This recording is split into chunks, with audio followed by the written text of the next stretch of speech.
In the last chapter, we just read chapter 10. Beowulf just wrapped his hands around somebody and killed them. Who did he just kill? Go ahead and type in the chat. Who did Beowulf just kill?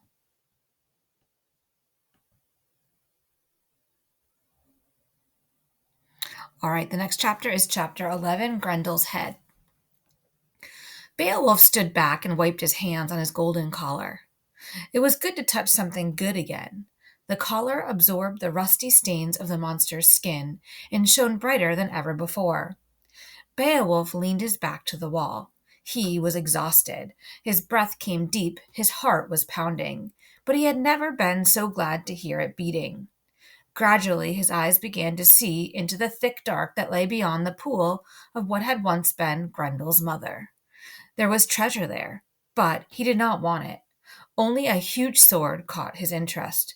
It hung from a knob of rock. It was curved and terrible, far too heavy for mortal fighting, plainly the work of giants. He took it down with both hands, rested it between his knees, and ran his fingers along its biting edge. The sword made a sound like singing. All right, we just have been learning about figurative language. What type of figurative language is this sentence? The sword made a sound like singing. Go ahead and type in the chat. What type of figurative language is that? Deep in the underwater hall, he heard another noise, a voice, as if in answer to the sword. A voice, but not forming words or syllables or any other kind of intelligible sound. It was a voice that spoke as ice speaks when it breaks on a winter tarn, or as men's bones speak when a killer cracks them. It was Grendel. But Grendel was dead. Grendel was dead, and it was his lifeless corpse, one arm torn out, that reared up quick in answer to the song of the sword, and sprang at Beowulf now. Beowulf did not hesitate. He lifted the giant sword in two hands and swung it. The sword flashed. Beowulf slashed. Grendel's dead head was severed from the shoulders of his dead body. Black blood gushed out and melted the giant blade as though it were no more than an icicle. Beowulf was left with only the hilt in his hand. The corpse toppled over. It fell in the slime where only her eyes were left. Beowulf snatched up Grendel's head, stamped on her eyes, and hurried from the cave. Go ahead and type in the chat. What's your reaction to what I just read? Type in the chat. I want to hear your reaction to that. High above, the red and black waters boiled and bubbled. Rain poured from a surly sky. Beowulf's men ringed the pool disconsolately. Their horses neighed and fretted to be gone. One Geat said, "No one could live in that. It's scalding hot." "So much blood," said another. "The she-monster has torn our lord into pieces." They could not look at each other. He must be dead. Dead. Yes, he must be dead. And then, with a loud shout, Beowulf burst through the fiery scum at the pool's top. He held Grendel's head up high. His men were too astonished to raise a cheer. Some fell on their knees and offered thanks to God, but they cheered enough when they had helped the weary Beowulf from the water. The fen rang with their shouts of joy. The rain stopped, the sun came out, and the waters of the lake subsided. Even the horses were inspired with the general happiness. They came around and poked at the monster's head with their muzzles.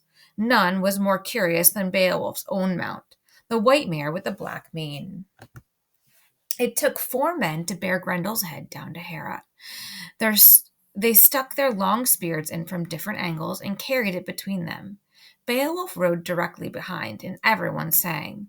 Hrothgar and Queen Wealhtheow saw the happy, triumphal procession afar off and came galloping to greet it on sun-colored horses. They wept for joy when Beowulf told them all that had happened. "Aschir is avenged," said Hrothgar. "Heorot is saved." Wealhtheow, her blue eyes thoughtful, asked Beowulf what he had done with Unferth's head. "Lady, it was buried," Beowulf said.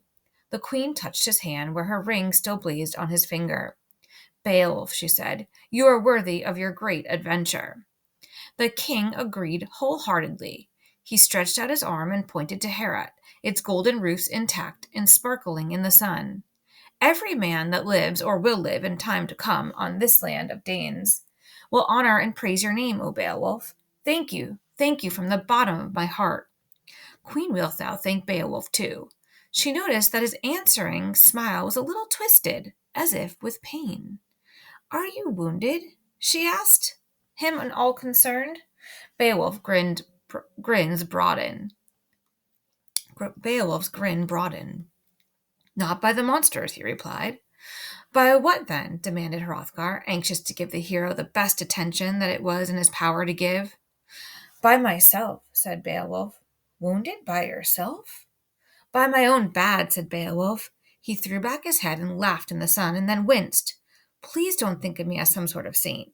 That would make me as monstrous as Grendel, although in the other direction. Majesty of all the Danes, sweet Wealhtheow, you see before you a hero who has come through many kinds of high adventures only to fall foul of his own weakness. He opened his mouth and poked one square tip finger in. All this excitement has given me a toothache.